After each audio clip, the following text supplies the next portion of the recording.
Hello viewers, আমি অশ্রু day with অশ্রুর page থেকে নতুন একটা ব্লগে সবাইকে ওয়েলকাম। ঈদের পরের দিন আমরা দুই ফ্যামিলি চলে গেলাম পাবনার চাটমোহরে বেড়াতে পরিচিত এক ভাবির বাসায়। তো সেখানে আসলে যেতে রাজশাহী থেকে চাটমোহর যেতে মোটামুটি 2 ঘন্টা সময় লাগে, কিন্তু আমাদের লেগে গিয়েছিলো 2.5 থেকে 3 ঘন্টা।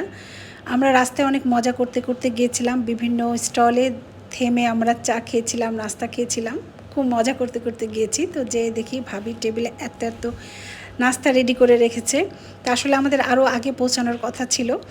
তো নাস্তা যেহেতু দেওয়া আছে, হালকা পাতলা একটু নাস্তা খেয়ে নিলাম, খেয়ে সবাই একটু আড্ডা মজায় মেতে উঠলাম। তো ভাবির সাথে আসলে অনেক বছর পর দেখা, আগে আমরা প্রায় আড্ডা দিতাম, মজা করতাম। তো গল্প করতে করতে আমাদের দুপুরের খাবার সময় হয়ে গিয়েছিল। ভাবি তো টেবিল ভর্তি খাবার রান্না করেছে। আর অনেক বছর পর বাদাম ভর্তা খেলাম। বাদাম ভর্তা, টাকি মাছ ভর্তা, ছোটো মাছ চচ্চড়ি, পাবদা মাছ চচ্চড়ি, গরুর মাংস, মুরগির মাংস, পোলাও, ভাত, সাথে তো আচার আর সালাদ ছিলই। তো আসলে বিলের মাছ নাকি অনেক টেস্টি, মানে পাবনার বিলের মাছ। তো মাছগুলো কিন্তু আসলে অনেক মজা ছিল, সাথে তো ভাবির হাতের রান্না অনেক মজা। অতএব বলা যাচ্ছে না যে আসলে বিলের মাছের জন্য মজা নাকি ভাবির হাতের রান্নার জন্য এত মজা ছিল।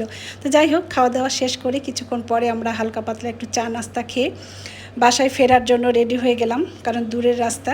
আর ঈদের সময় যেহেতু রাস্তাঘাটগুলো একটু ফাঁকা ফাঁকা থাকে। তো আমার এই আনন্দঘন মুহূর্তটা তোমাদের সাথে শেয়ার করলাম। সবাই ভালো থাকো, আল্লাহ হাফিজ।